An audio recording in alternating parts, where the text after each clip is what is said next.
ఇప్పుడు producer of this film Trinath రమణకిని గారిని మాట్లాడవలసిందిగా రిక్వెస్ట్ చేస్తున్నాం.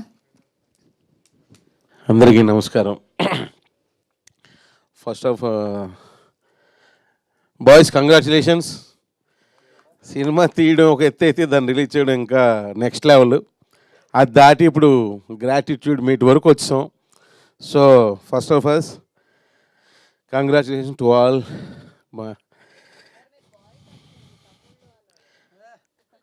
తమ్ముళ్ళు కంగ్రాచులేషన్స్.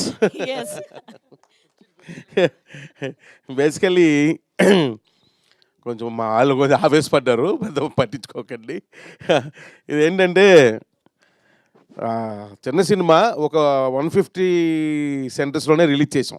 అది కూడా షోస్ తక్కువ, sorry theatres not centres. Shows కూడా తక్కువ. అంటే జనరల్గా థియేటర్కి వచ్చే ఆడియన్స్ కూడా తక్కువ ఉన్నారు.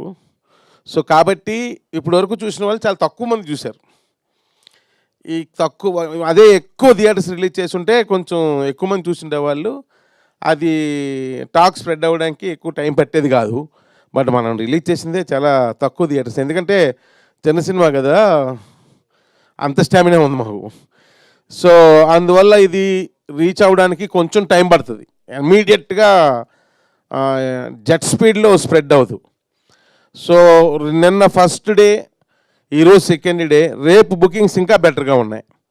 అంటే ఈ చూసిన వాళ్ళు చెప్పి వాళ్ళు రావడానికి కొంచెం టైం ఎక్కువ తీసుకుంటుంది. సో ఇప్పుడు సినిమాను కొంచెం నిలబెట్టగలగాలి. నిలబెడితే రేపు సండే దాటిన తర్వాత, సండేకి నాకు తెలిసి కొంచెం ఎక్కువ చూస్తారు. ఎందుకంటే సండే కొంచెం బాగానే ఉన్నాయి బుకింగ్స్.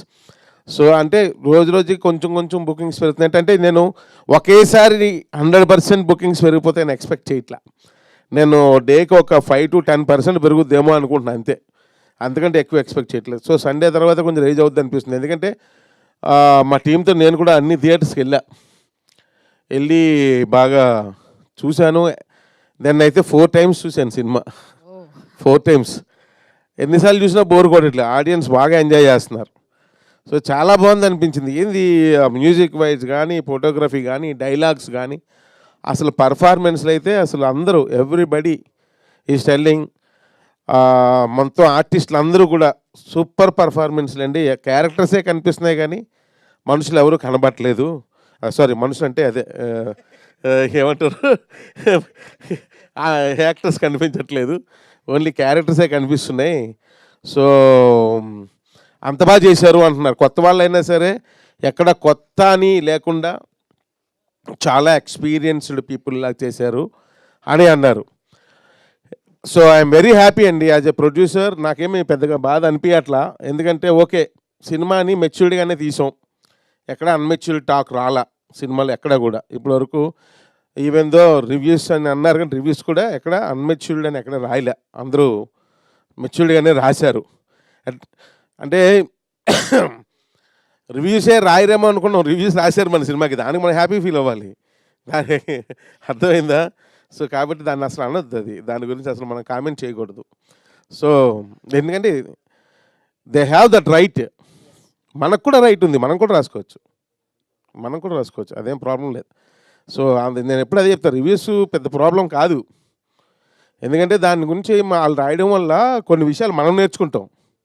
అరే నిజమే, నేను ఈ ఐడియా నాకు ఎందుకు రాలేదు, ఇలా నాకు ఎందుకు తట్టలేదు, నేను ఈ విధంగా ఎందుకు ఆలోచించలేదు, ఇలాంటి కొన్ని విషయాలు మనం నేర్చుకుంటాం. అండ్ ఒక్కొక్కసారి మళ్ళీ అది రిపీట్ కాకుండా చూసుకుంటాం. సో ఒకవేళ వాళ్ళు మైనస్గా రాసినా సరే, అమ్మ కొంచెం నేను మెచ్యూర్డ్గానే రాశాను అయితే చేసామని అనుకుంటాం. అది కూడా మనకి +- కూడా మన కెరియర్కి ప్లస్ అవుతాయి. సో కాబట్టి ఎప్పుడు దాని మీద కామెంట్ చేయకండి, రివ్యూస్ గురించి అస్సలు కామెంట్ చేయొద్దు. సో ఇకపోతే నేను ఒకటే చెప్తున్నాను, ఎండలు ఎక్కువ ఉన్నాయి, క్రికెట్ మ్యాచ్లు అవుతున్నాయి, ఇలా చాలా కారణాలు ఉన్నాయి. థియేటర్స్ చప్పగా ఉన్నాయి, ఎవరు రావట్లేదు. సో సెలవులు కూడా ఇచ్చారు, హాలిడేస్, ఇంకేంటి ప్రాబ్లము అని కూడా కొంతమంది ఆలోచనలో ఉన్నారు.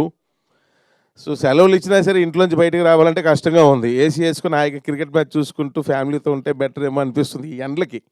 అంతెందుకు, ఇప్పుడు ఈ మధ్యాహ్నం పూట ప్రెస్ మీట్ పెడితేనే నేను మర్చిపోయి నిన్నటి చొక్కా వేసుకుని వచ్చాను.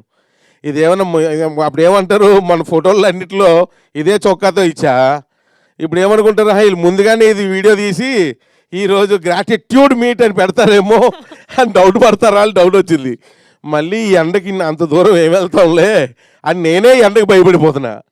అలాంటిది జనాలు ఎందుకు భయపడరు? బట్ కానీ రండి, థియేటర్స్కి రండి, చౌరీపాటను చూడండి, ఓ థ్రిల్ ఉంటుంది. కాకపోతే నేను మాట్లాడిన వాళ్ళందరూ మాట నాకు హ్యాపీ అనిపించింది.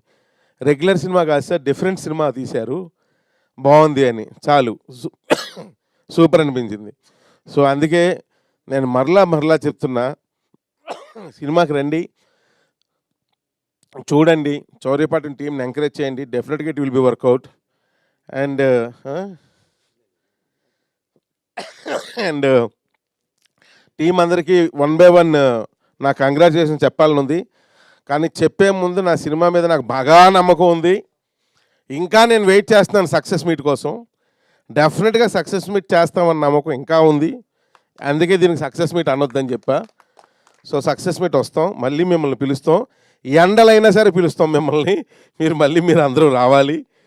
డెఫినెట్గా వస్తుంది, సక్సెస్ వస్తుంది. యూ డోంట్ వరీ, అసలు డిసప్పాయింట్ అవ్వకండి, వస్తుంది అంతే. ఎందుకంటే బుకింగ్స్ చూశాను నేను, నా క్యాల్కులేషన్ కరెక్టే, వస్తుంది.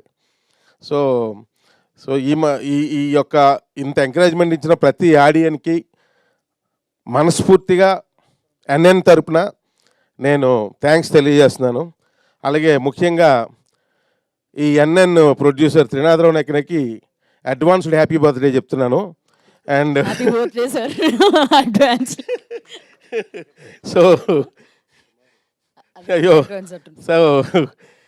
సో కాబట్టి దీనికి, ఈ సినిమా ఇక్కడ వరకు రావడానికి కారణమైన ప్రతి మీడియా మిత్రుడికి, ప్రతి ఇండస్ట్రీ పర్సన్కి, అందరికీ కూడా, అలాగే నా టీం పనిచేసిన అందరికీ కూడా అంటే నేను థ్యాంక్స్ తెలియజేస్తున్నాను. మరలా మిమ్మల్ని అందరికి పేరు పేరున సక్సెస్ మీట్లో నేను నా మనసులో మాటలు షేర్ చేసుకుంటాను. బట్ ఆడియన్స్కి మళ్ళీ రిక్వెస్ట్ చేస్తున్నాను, థియేటర్స్కి వెళ్ళండి, చౌరీపాటను చూడండి, బ్లెస్ చేయండి మమ్మల్ని. Thank you very much. Thank you sir.